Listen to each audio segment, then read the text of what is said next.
আমেরিকার হামলা 24 ঘন্টা কাটতে না কাটতেই প্রত্যাঘাত করেছে ইরান। কাতারে মার্কিন বায়ুসেনা ঘাঁটিতে আছড়ে পড়েছে তেহরানের ক্ষেপণাস্ত্র।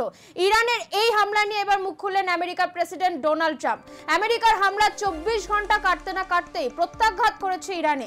কাতারে মার্কিন বায়ুসেনা ঘাঁটিতে আছড়ে পড়েছে তেহরানের ক্ষেপণাস্ত্র। সোমবার রাতে ভারতীয় সময় কাতারের রাজধানী দোহায় অবস্থিত আমেরিকার আল উদেহিদ বিমান ঘাঁটি লক্ষ্য করে একসঙ্গে 6টি ব্যালিস্টিক মিসাইল ছোড়া হয়েছে।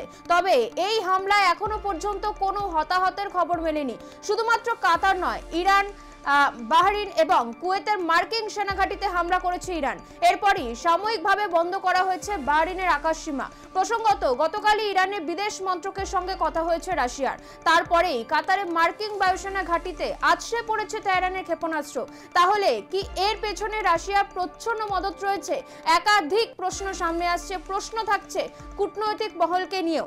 আরো একবার জানিয়ে রাখি, আমেরিকার হামলা 24 ঘন্টা কাটতে না কাটতেই প্রত্যাঘাত করেছে ইরান এবং এবার ইরানের এই হামলা নিয়ে মুখ খুলেছেন আমেরিকার প্রেসিডেন্ট ডোনাল্ড ট্রাম্প।